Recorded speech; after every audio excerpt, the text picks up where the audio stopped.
Ampifaliana tomboky lasy tomboky vavy no arabako anao amin'izao takariva ny alarobia faefatra amby roapolo ny volana oktobra taona 2024 izao ho tonga soa eto amin'ny fotoanany fampalalam-bavao manasanao mpitiavana ny tenako anjony anjipria ny votoatiny vavao izay atolotra anao amin'izao alina izao. Eo amin'ny lafim-bavao mahakasika ny fiomanana amin'ny fiatrehanany fifidianana avy hatrany dia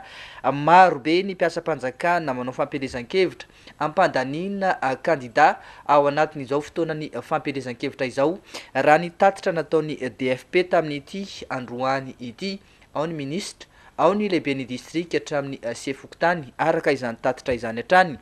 Misy ny pirofo izy ireo saingy ilana tolo-tanana avy amin'ny rehetra izany mba hampahomby ny asa fitsikolovana izay ataony DFP. Tompotiana Sara no mitatitra ny antsipriany. Tao anatin'izay telo herinandro nisy ny fampelezan-kevitra izay dia mpiasam-panjakana maro no tratry ny olon'ny DFP nandinika ho an'ny fanavotam-pirenena nanao fampelezan-kevitra ho fampandaniana kandida iray araka ny tatitra nataony tampanao gazety androany taon'ny ministra lehibe ny faritra hatramin'ny sefokotany. Saika nahitany izany avokoa ny faritra rehetra manerana ny nosy raha ny tatitra nataon'izy ireo hatrany. Efa miaraka amin'ny pirofo moa ny DFP amin'ny fitoriana azy ireo misedra olana nefa tsy fikambanan'ity amin'izao fotoana izao dia tsy fampin'ny enti-manana andehanana mametraka ny fitoriana ireny olona ireny any amin'ny fitsarana ny faritra nahitany izany tranga izany ka mangataka fanampiana amin'ireo mahalala-tanana sy ny mpamatsy vola. Be dia be ny mpiasam-panjakana tratranay nanao propagande nandrinan'izay 3 semaines zany. Misy ao anatin'izany membre ny gouvernement, misy anatin'izany chef de région, misy anatin'izany hatramina chef fokotany, misy anatin'izany lefitry ny be ny tanàna, misy anatin'izany mpiasam-panjakana ambony nommé par décret, misy mpiasam-panjakana tsotra zao. Efa nampahafantarinay teto fa hanao plainte pénale contre ireny olona reny zay araka disposition le loi organique ihany zay mandrara fa faute pénale fanaovan'ny mpiasam-panjakana propagande. Mila fanampiana re zay eo an'le malala-tanana zay tsara sitrapo rehetrarehetra amin'ny fanatanterahana ny tiasanay ity satria sarotra le izy ary le elanela tany be dia be le déplacement tsy maintsy manantona an'le juridiction anaovana an'le plainte pénale ange zay. Tsy maintsy ho an'ny fianaratsoa zay, tsy maintsy ho an'ny Tomasina zay, tsy maintsy ho an'ny Mahajanga zay, tsy maintsy ho an'ny Sava zay déposé ireo mba hisécuriser ireo mandatairana ny toerana amina fametrahana an'le plainte pénale. Mahatsiaro tena sahirana zay eo mpanatanterahana an'izany noho ny tsy visiny ny ento-manana eo am-pelantananay. Na ny olon'ny seny aza dia fantatra fa misy pandaniana kandida ihany koa araka ny fampahafantarana nataon'ny DFP androany ny any amin'ny faritra ny tena ahitany'ity tranga ity. Raha ny fanazavana ireo mpiasa ny seny any amin'ny faritra ireo izay tsy iza fa ny mpiasa avy eo anivon'ny ministera ny antintany ihany. Efa voalaza matetitetika fa ny seny anisan'ny fosotra amin'ny fanatanterahana fifidianana ty. Dia tianay marina zany ara-pahafantarana voaka malagasy fa 80-70% ny mpiasan'ny seny midina région ka tanteramy district commune fokotany mpiasam-panjakana avokoa,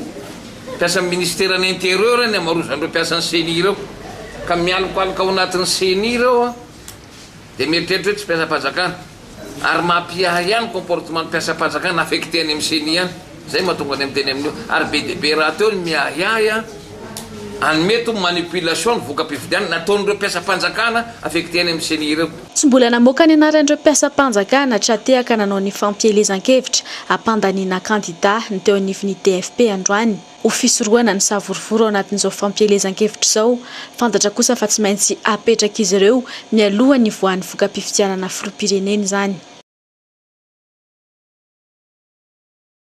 Fa tsy miembotra ny fanatanterahana ny fivorim-be mahatapa-kevitra atao eny amin'ny CCI Vato-Rampitso araka ny fampahafantarana nataony vondron'ny kandida manohatra ny tsy fetezana misy amin'ny fanomanana izao fifidianana izao. Io fivoriana io no voalaza fa hitondrano ny pirofo rehetra eo imason'ny mpizaika mahakasika ny osoka mitranga amin'izao fifidianana izao ary ametrahana vahaolana miaraka ahafahana manatontosa fifidianana tena madio sy mangarahara ary eken'ny rehetra fanadihadiana.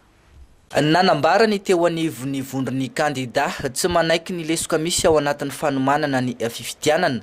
fa mitombo hatrany ny pirofo eo am-pelantanan'izy ireo mahakasika ny tranga mampiayay ao anatin'ny fanomanana izao fifidianana izao. toy ny fisina bulletin voamarika mialohan'ny fotoana na ny bulletin précoce. Tsy mazava ihany koa ny fomba fitantanam-bola eo anivon'ny CENI no ny fahatarany asa samihafa ao anatin'ny fanomanana ny fifidianana araka ny nambarany izy ireo. Misy milaza manko Photoshop le amin'ny sary ohatr'izao 3 millions isany mandehandeha any le raha Madagasikara. Faharoa manaraka an'izany tsy misy vola ny CENI andoavana ireo olona manao SRMV zany hoe comité de recensement de matériel de vote fanakaiza vola rehefa antanina zao CENI dia teny izy antsy ety aminay vola fa ny ministère des finances fanakaiza vola ary ministère des finances satria manko rehefa anao fifidianana zany ny vola mandeha aloha ikarakarana fifidianana fa tsy hoe ny olona ny asaina amin'ny pays an'io rehetrarehetra io dia aveo zareo rembourser ka aiza ny vola zay fe zany ny antony mody tsy anajanonany raha ohatra ka hoe tsy tomombana le izy satria misy vola efa nahodinkodina tao zany zavatra enjeu daholo amin'ity fifidianana ity ka izay zany dia mangataka eto hoe nahoana ny tsy payena ny SRMV ireo SRMV ireo dia mazava tsara ny lehibe any SRMV ary misy olona maromaro eo ambany eo etoana ny matériel ampiasaindreo ny déplacement ny indemnité an'zareo ary alohan'ny fotoana andehanany manao an'izany tapabolana alohan'ny fifidianana ary ray volana aorian'ny fifidianana zay zavatra zay tsara fantatrareo ary mikasika ny carte électorale mbola tsy zaraina ny carte électorale amin'izao fa nahoana satria tsy paye koa ireo olona zay tokony izara ny carte électorale misy resa-bola miodikodina koa zany ao anatin'ity fanomanana fifidianana ity eo ihany ny osika fa eo ihany koa ny fanodikodinam-bola fa maninona ny tsy payena reo mpiasan'ny fokotanyreo farany na eny koa zahay fa mihoatra ny tokony ho izy ny kara-pifidianana zay natota ny commandiny CENI nefa n'io 10 millions latsaka kely zany hoe 9900 et quelque anisan'ny mpifidy dia tokony tsy mihoatra an'izay mba tsy isian'ny osika normalement io taloha commandina ny ivelany dia rehefa ohatra hoe 7 millions 800 nisan'ny mpifidy dia 7 millions 800 nisan'ny kara-pifidianana fa maninona no mihoatra 3 millions isa ny kara-pifidianana amin'izao misy bulletin précoce 3 millions isa mandehandeha ary misy kara-pifidianana 3 millions isa mandehandeha misy kara-panondro rehefa azoko nisan'ny kara-panondro nandehandeha ny commandina tamin'ity taona ity dia mahatratra 2 millions mahery kanefa ny eny amin'ny district tsy misy kara-panondro fa nahoana misy kara-panondro tsy tamin'izao fotoana izao ary ny olona zay tena manao kara-panondro tsy afaka manao raha tsy manao kolikoly na manao tsolotra avo be eny amin'ny district bulletin osika zany no andeha anaovana osika amin'ity akoatra ny zavatra hafa zay efa hitanay dia miteny zay hoe raha misy efa tsy eo amin'le osika tsony zany resana io fa resaka fanodikodinam-bola resaka fahatratrarana profo amin'ny zavatra rehetra ny tenenay dia ozy izay rehefa tsy handray andraikitra nareo dia raha vao hoan'ny CENI rehefa tsy handray andraikitra ny gouvernement dia tsy mahatateraka ny asany izy dia fikarakarana fifidianana madio mangarary andraisan'ny rehetra anjara dia iteny indray zareo hoe ianareo mila vana manankirotana valio aloha zany zavatra tenenina izany valio zay zavatra zay androany ary mila an'ireo CENI gouvernement ary ny HCC zay amaly an'izany zavatra zany inona daholo zavatra tsy mety io ministère des finances koa mila mamaly hoe nakaiza vola tokony ampiasain'ny CENI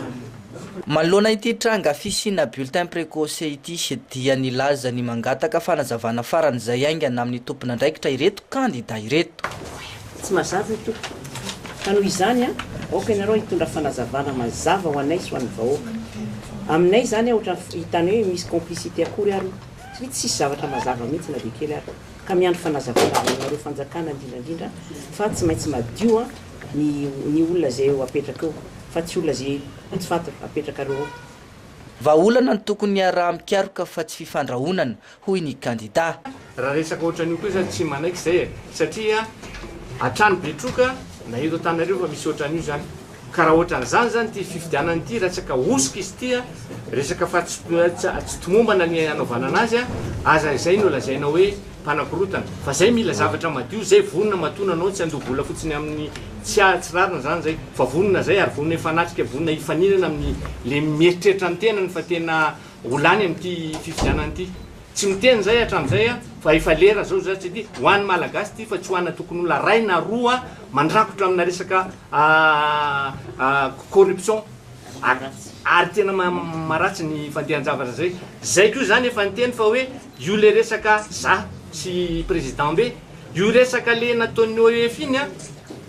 za olona mba mpikaroka ihany tsy mitombona iny ary vonona zay fandinja aminazy démontrer aminazy hoe tsy iny mihitsy ny zavatra tokony atao hoe milamina fa tsy milamina iny fa raha masaha koa zany zareo de vonona zay fandinja aminazy fanatrika aminazy zay angamba ny tena atao amin'izy ity fa tsy ohatrany hoe dity fe lehibe fotsiny izy ity hoe mpanakorotana ny fanjakana ny joro tam'izao tompoko après 13 mai poste 13 mai dia accord politique ny jorony donc tsy légitime olona napetraka reo fa tsy olona lany ka amin'ity fotoana ity zany tena fifidianana madio ny takinay ka zay zany le fandehany fa manahirana be le mifandroandraoany eto tsy milaza hoe reo mpanakorotana nareo tsy légal ny légalité rehefa tsy mipetraka tsony ny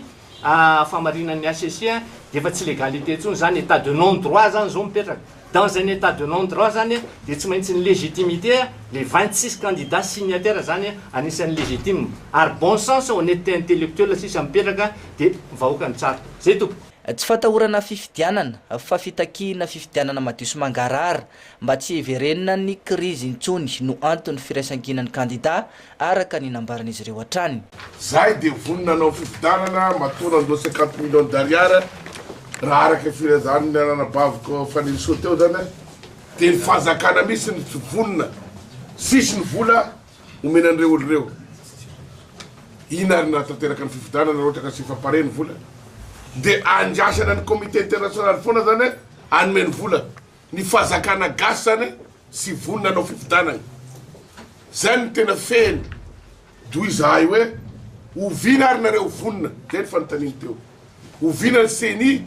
vonona ovina ny ministère des finances ovina ny gouvernement zahay zany terena anao fifidianana sy vonona ny fahazakana de lazara zahay hoe mbaio côté fifidianana zay tomko sy mbaio côté fifidianana fa mila fifidianana mendrika ny malagasy amin'ny vaninandro zao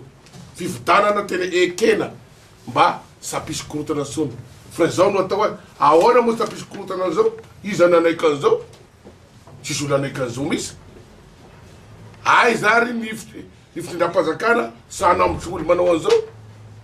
fa zay natao mpankorotana reto mpankorotana fahazakana mpankorotana fifidianana fa araka izany dia nanamafy ity fivondronan'ny candidat ity fa tsy miembotra ny fanatanterahina ilay conférence souveraine na ny fivoriam-be matapa-kevitra rampitso izay atao eny Ivato manomboka ny verany tsisy Ivato 1400 no lévité ny parlement ny évitena rehetrarehetra ny antim-pahazakana rehetrarehetra ny évitena vahoaka mpanao politique ny évitena société civile ny évitena ONG ny évitena ny maramila ny évitena ny force satria ny vahoaka malagasy io nareo mpanao gazety zany évitena ihany koa nareo satria gasy mitovy aminay satria raharano malagasy io efa voazara daholo ny invitation misy magnategna ao fa aomby io de sady gaga nareo mpanao gazety rehefa avy eo misy olo avany avelany aty satria 1400 ny ao atononao mba mitaraina ihany koa ny sasany mba vahoaka mandirika de hoe zay mbo tonga toy zay ety velany ary nareo de mandefa délégation nareo zao mba hevitra ao anatinao de zay ao anatinao koa zany milaza hoe zao ny zavatra misy aty zany hoe miboucle humain zany io io sese Ivato io sady gaga nareo io zany hoe mba nasainy ihany koa mba ny vavahoaka zany mba liana dia io anefa tena misy famantarana ny olo sady misy mpankorotana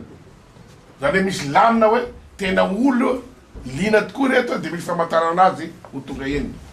mitovy daholo ny vahoaka malagasy ary ny angavianay mpanao gazety raha mba misy azy atao mba apitipitao matetika ny vahoaka zany zavatra mitranga eny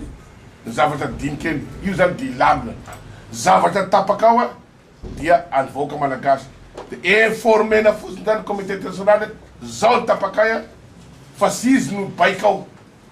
zay sy niinvité azy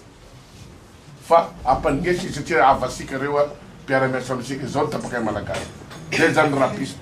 fa ny fanaovana politika amin'ny rehefarehefa teto amintsika hatramin'izay no mahatonga ny olana miverimberina teto amintsika mandraka ankehitriny ary mahatonga ny fiainany voaka malagasy tsy ho afaka ao ambanin'izy ioga ny fantrana araka ny fanazavana nomeny candidat filoham-pirenena aingo Rasolofonjo tsy tena mitondra makany amin'ny fanatsarana ny fitantanana ny fiainam-pirenena sy ny fiainam-bahoaka izany fa kosa mampianatra ny vahoaka ho any amin'ny lalandiso io fanaovana politika tsy mety io no nambarany famila ahitsy ka antony nambarany ity candidat ity fa niraisany inona tamin'ireo vondrana candidat mpanosony ilay fifanarahana politika nambarany fa fotoana izao hitondrana fanovana sy fanavaozana ny fomba fitondrana ny fiainam-pirenena. Voalohany aloha fantatritsika malagasy rehetra angamba fa maro ny fividianana ny sesisesy teto Madagasikara ka natetika na tonga olana tao aloha na tao aoriana fa matetika moa tao aoriana ka aminay zany ny fitadiavana ny fitoniana sy ny fandrosoana sy ny fihavanana eto Madagasikara no antony nanekenay anao izay sony izay amin'io fifanarahana ara-politika io ka ny zavatra hodiniana amin'izay dia ny voalohany ny fanadiovana sy ny fanatsarana ny lisy-pifidianana satria izay manko no tena antony voalohany no resahana tao ka mitady vahaolana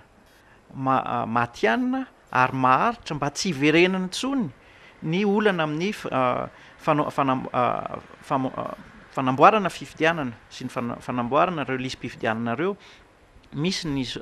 vahaolana teknika moa zay efa no diniana tao anatin'io fivoriana io ka zay zavatra zay no anisany hodiniana amin'izay conférence souveraine zay ankoatran'izay zavatra zay maro koa ny zavatra ny fitarainana natao ny mpikambana ny candidat rehetra tao ohatra zany reny hoe kolokolo na fomba fifidianam-bato na ny fomba fividianana na ny fanomezana azo atao hoe kolokolo ihany kolokolo ambadika moa zany zavatra zany amin'ny fividianana satria raha ohatra ne raha ny ohatra hoe mpitsara no omenao vola na omenao cadeau zany zavatra zany manao influence ny décision ny fanapahan-kevitra le mpitsara ahoana moa no tsy ho afaka ampitahana amin'izany ny fividianana vato ny reo mpifidy satria zo tokony mifidy malalaka tsy teriterena ny olona mba hifidy zay zavatra tena tapaka fa tsy hoe omena cadeau ohatra ny mivaro tena ihany ane zany zavatra zany no atao ka anisan'ny zavatra tokony hodiniana tanteraka zay zavatra zay ary eo koa ny rafitra rafitra ny fanomanana sy ny fijerena ny voka-pifidianana ka zay no mahatonga hoe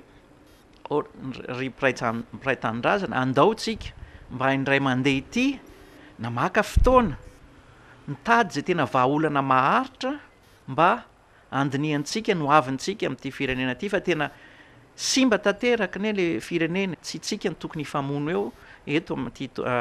firenentsika ity fa tokony hifanometanana mba heritreritra no avintsika ty firenena sy ireo tananaka faramandimby mba amelantsika firenena mandroso rahina ary mahafinaritra eto amin'ity tany ity. Fa hiteraka krizy ara-toekarena goavana mety hiatraika mivantana amin'ny andavanandrom-piainan'ny malagasy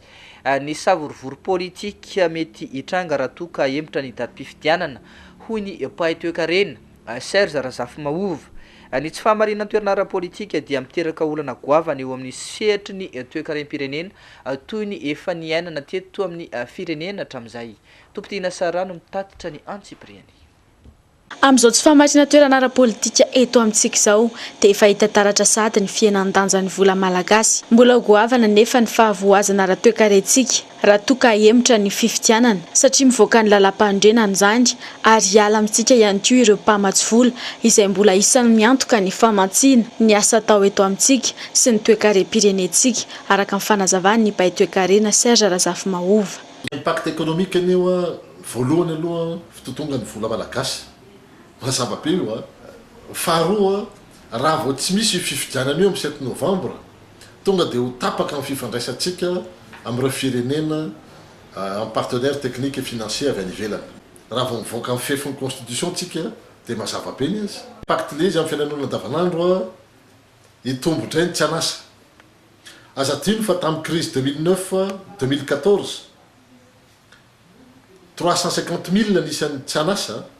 ny lasa chômeur zany tapoka dia hiverina indray zany ny chômeur hitombo ny insécurité satria tsy maintsy mamelona vady aman-janaka ireo olona reo hitombo be zany ny fahantrana ny ankizy zany a ho isy malnutrition chronique zay efa misy any atsimo antenaina araka izany ny ahitan'ireo mpanao politika malagasy marimaritra iraisana amin'izao savorivory politika izao mba ho fitsinjovana ny malagasy tsy ilety hatrany ao anatin'ny fahantrany noho ny fikarohana tombontsoa manokana ireo mpanao politika. Eo amin'ny pejy fahasalamana latsaky ny raisan-jaton'ny malagasy no mitondra ny tsimokaretina VIH sida amin'izao fotoana izao. Nanambara nefa ny teo anivon'ny CNLS fa nahitana fiakarany ny tahan'ny olona mitondra ity tsimokaretina ity manoloana izany dia tsy tokony hipetrapetraka ny rehetra fa fotoana izao amin'ny fandraisana andraikitra manoloana ny ady atao amin'ny fiparian'ny aretin'ny VIH sida. Miantso ipiriany.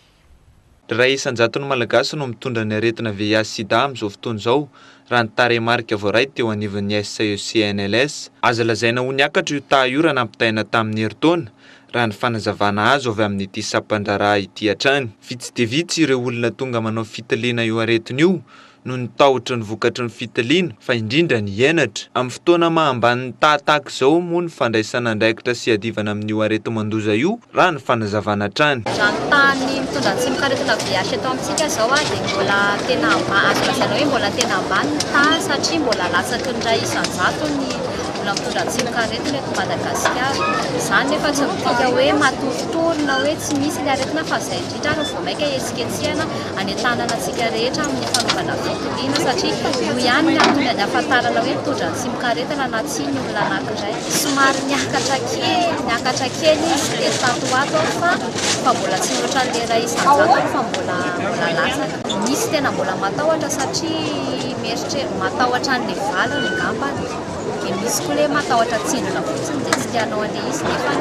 tena tsara hoe mba mahafantatra ny toe-pahasalamana manoloana an'le VIH ahafahana sabra sanatria mitondra sady atao antsika mbola mamekoana fitsaboana VIH. Paikady anankiray izao ny fanararotana an'le hetsika mahavahoaka ohatra amin'izao mba anentanana ny olona ohatra ity izao salon de l'étudiant izay isan'ny tena be dia be tanora dia iny ararotana satria ny tanora tafiditra ao anatin'ireo vondrona tirina amin'ny resaka ady amin'ny sida dia manararotana ny hetsika ity izay mba ahafahanay manao fitiliana ireo tanora izay tonga eto. Marina moa fa tsy andoavam-bola ny manao ny fitiliana ny VIH sida eny amin'ny sampandraraha voakasika izany. Pejy ny fampianarana ambaratonga ambony ny sokatra tamin'ny fomba ofisialy androany ny salon de l'étudiant taona 2024 etsika natao fanampiana ireo mpianatra vao avy nahazo ny diplôma baccalauréat ahafahana mijery sy mampitovy ny fahaiza-manaony amin'ireo lalam-piofanana misy eny anivon'ny université. Nanomboka androany ary farana ny zoma izao izany hoe ny fa 24 ny volana oktobra ny etsika salon de l'étudiant amin'ny 10 taona ity etsika izay fanao ny anivon'ny université Antananarivo isan-taona mba ho fanampiana ireo mpianatra vao nahazo ny diplôma baccalauréat. Raha ny hita taratra amin'izao fotoana izao mantsy dia saika tsy mahafantatra ny lalam-piofanana mety aminy sy mifanaraka amin'ny fahaiza-manao ny akory ny akamaroan'ireo mpianatra vao hiditra eny amin'ny sekoly ambony. Nanamafy araka izany ny filohan'ny université Antananarivo nandritra ny lahateny izay nataony ny mba hahaizan'ireo mpianatra misafidy izay lalam-piofanana tiany atao fianarana mifanaraka amin'ny fahaiza-manaony sy ny vinanasany. Dia fampahafantarana sy fandraisem-bahatra amin'ireo tanora fa ivy ny kolontsaina sy ny fahalalana ary ny fanabeazana ny maha-olona ny fampianarana ambony sy ny asa fikarohana izay tanterahany ety amin'ny Nohitsaina na ny université Mpanjakana miorina ety Ankatso. Ho hitanareo araka izany ireo lalam-piofanana miisa 10 izay iandraketan'ireo faculté école ary institut misy eto amin'ny université n'Antananarivo. Ny tena irina moa amin'izany dia ny ijeren'ireo tanora ny amin'izay ho aviny inona lalam-piofanana tiany ale raha te ho mpampianatra izy zany, na ho manam-pahaizana amin'ny fambolena sy fiompiana, na ho manam-pahaizana amin'ny haitao marorantsana etsetra etsetra. Eo zany ho hita daholo zany nandritra n'ireo fampiratiana izay ho ataon'ireo toeram-pampianarana vao tanisa ireo. Vakoka tsy totany ela ny université n'Antananarivo ka tsy lefiny vaovao marobe izay vao misokatra sopotra azo hitahirizana sy andoarana ireo rakitsabidin'ny fiainana dia ny fahalalana sy ny fahendrena tsy mitsaha-mitombo satria mazava tsara izay voalaza mikasika ny université n'Antananarivo izy adala no toandrainy miakatra ambony hatrany mitanjona. Ankoatr'izay, amin'ny maha-ivy toeram-panabeazana ny ety amin'ny université dia nisy ny fifanaovana sy ny fiarah-miasa eo amin'ity sekolim-panjakana ambony ity sy ny fikambanana ASM PSI. Izao no natao dia fiarah-mientana amin'ny fanabeazana ireo tanora mba hanana ho avy mamiratra sy ho fanamafisana ny fiarah-miasa eo amin'ny ady atao amin'ny sida eto amintsika raha ny fanazavana. Tsy aivona fa ahitana tranoeva manodidina ny 700 eo ety Ankatso mandritra ireo 3 andro ireo. Tranoeva ahitana ireo sampam-pianarana rehetra misy ety amin'ny ambaratonga ambony sy ireo orinasa miara-miasa akaiky amin'ny université. Eo amin'izay lafy mavao mahakasika ny sehatry ny fampianarana ambaratonga ambony izay ihany dia mety hatratra hatrany amin'ny 3 sy 2 alina no isan'ny mpianatra ho raisiny avy eo anivon'ny université n'Antananarivo amin'ity taona ity, izany hoe manatombo noho ny isa izay afaka noraisina tamin'ireo taom-pianarana ny fanesy tany aloha. 10 moa no isan'ny lalam-piofanana azo ny mpianatra arahana eny anivon'ny université Mpanjakana manomboka izao. Raha ny fanazavana dia misy hatrany ny fanavaozana atao eo amin'ny lalam-piofanana eny anivon'ny université mba hifanaraka amin'ny filana eo amin'ny sehatry ny asa. Araka izany dia mahaliana ny mpianatra avokoa ny lalam-piofanana misy amin'izao fotoana izao fa ny sehatry ny indostria no tena hita fa mahasarika mpianatra bebe kokoa. Ny Antsipriely. Nankizy moa amin'izao fotoana izao zany dia mahaliana azy daholo satria ao anatin'ilay moa zany le raha fampianarana vaovao tsika zany zao LMD zany hoe novana daholo le izy. Izay fanovana izay no tsara ho fantatsika fa fanovana miorina sy miompana amin'ny filan'ny fiarahamonina, izany hoe avy amin'ny filan'ny fiarahamonina eo anivon'ny sehatry ny asa zany no namora volana an'ireo sampam-piofanana sy lalam-piofanana ety amin'ny université n'Antananarivo. Arak'izany dia tsy hitavana loatra intsony zany hoe ity tena tian'ankizy na ity tsy tena tian'ankizy fa izay rehetra andininy saina ka mahavaly le filana amin'ny sehatry ny asa zany le mitsena ny asa dia mahaliana azy daholo. Fa azoanina fotsiny ihany angamba hoe fantatsika fa isan'ny tena voiziny eo mitsena ny asa izao fotoana izao ny resaka angovo, ny angovo azavaozina, ny énergie renouvelable sy ny karazany ireny zany dia reny aloha zany isan'ny azakazany ankizy ireny. Kosa isan'ny azakazany ankizy hoe misehatra fikiratra ny angovo sahala amin'ireny. Fa na izany ara koa tsy latsa-danja ireo lalam-piofanana sampam-piofanana hafa mbola mitana laharana izany ny resaka sarana amin'ny siansa, ny fiompiana, ny fambolena, ny fitsaboana, ny toe-karena, ny lalàna, ny serasera sy ny isan-karazany, na ny soratra, na ny tantara, na ny fandalinana ny fiarahamonina mbola mahaliana ny mpianatra daholo ireny. Mahavaly amin'izay moa hoe mahaliana ny mpianatra satria manao feno avokoa zany ireny ny toeram-pampianarana ireny, zany hoe limitena indray azy ny mpianatra zany satria tsy aro voaray daholo moa zany rehetrarehetra. Izay isan'izay tsara fantarina antsika ihany fa miankina amin'ny isan'ny voaka ihany no isan'ny ampidirina. Raha betsaka ny miara-mivoaka mba azo ampitomboana ihany bebe koa ny miara-miditra zany, fa amin'ny akapobeany moa zany eo amin'ny 10 000, 11 000, 12 000 andeha ataoko hoe any hatrany 13 000 any ho any angamba fara-pabetsany izay no mety ho tratra amin'izao. Fa olana nisy teo anivon'ny faculté ny teny amantsoratra sy ny siansa maolona tetsy amin'ny université n'Ankatso efa ny taonany maro ny tsy fampiny fototra-fitrasa sy ny mpampianatra ao amin'ny lalam-piofanana malagasy raha ny fanazavana nomeny tompony andraikitra manoloana izany indrindra dia isokatra manomboka amin'ity taom-pianarana 7 sy 2 ity ny FOADEL na ny formation ouverte à distance et en ligne ao amin'ity lalam-pifanana ity ho fahamahana ireo olana maro samihafa ireo ny antsipriany. Mpianatra manodidina ny 700 hatramin'ny 100 no tonga manao fifaninanana hiditra atao amin'ny zanatsehatra malagasy atao amin'ny fakiliteny teny amantsoratra sy ny siansa mahaolona isan-taona raha ny nambaran'ny tompon'andraikitra. Vitsy dia vitsy ihany anefa ny voaray amin'izany no ireo olana maro samihafa toy ny tsy fahampian'ny fotodrafitrasa ahafahana mandray azy ireo, eo ihany koa ny tsy fahampian'ny mpampianatra hampiofana azy ireo raha ny fanazavana trany. Sampany efa ela faran'izay ela teto amin'ny université Antananarivo fa vao nisokatra ny faculté des lettres tamin'ny taona enitotany dia efa nisy izy. Amin'izao fotoana izao kosa nefa tsy ampy intsony ny fotodrafitrasa, tsy ampy koa ny mpampianatra hanofana an'ilay mpianatra dia nanomboka an'ity fampianarana avilavitra ity zay na io hoe FOADEL io. Marobe ny mpianatra misoratra anarana hanao fanadinana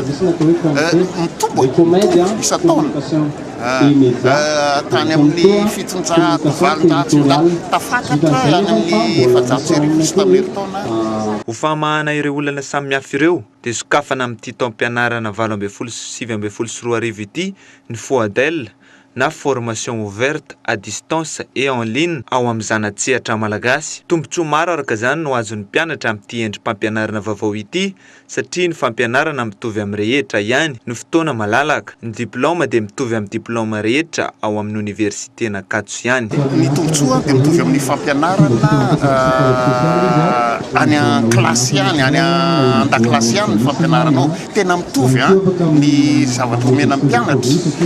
Diplôma ny université n'Antananarivo, diplôma mpanjakana izay no omenao. Zany hoe tsy misy mahasamihafa an'ilay olona mianatra any amin'ny avilavitra sy ny mianatra any an-dakilasy ary afaka mifamadika azy ireo. Mety ny olona avy aty amin'ny fampianarana an-dakilasy hoe tsy manam-potoana intsony izy hanarahana an'ilay fampianarana dia mifindra any amin'ny fampianarana avilavitra na ilay avy any amin'ny fampianarana avilavitra misy taona ahafahany miditra aty amin'ny fampianarana an-dakilasy dia afaka mifamadika ireo zavatra mitovy ihany ilay izy. Fa io zany mba manamaivamaivana kokoa ny sasany hoe tsy afaka manaraka mivantana an'ilay fampianarana dia ohatra hoe sady miasa koa izy mety ny mety zany ake sady miasa izy dia afaka manaraka fampianarana ihany nefa. Aorian'ny izao fotoanany fampalalam-baovao izao dia hisy ny fandarana manokana ho arainao eto anivo ny fahitalavitra TNTV izay nanasana n'Andriamatoa Dabera Randriamanantsoa isan'ireo kandida ho filoham-pirenena ary isan'ny kandida mandrafitra ny fivondronam-ben'ny kandida izay manohitra ny tsy mety sy ny osoka miseho ao anatin'ny fanomanana izao fifidianana izao. Dia mifarana hatreto ihany koa ny fotoanany fampalalam-baovao amin'ity alina ity mankasitraka fiainanao izay mbola tsy nisaraka taminay hatramin'ny farany. Mamy fotoana ho anao indray ny fampalalam-baovao ho amin'ny rahampitso, ny tena kosa dia mametraka ny mandram-peona vetivety tompo klasy tompo vavy.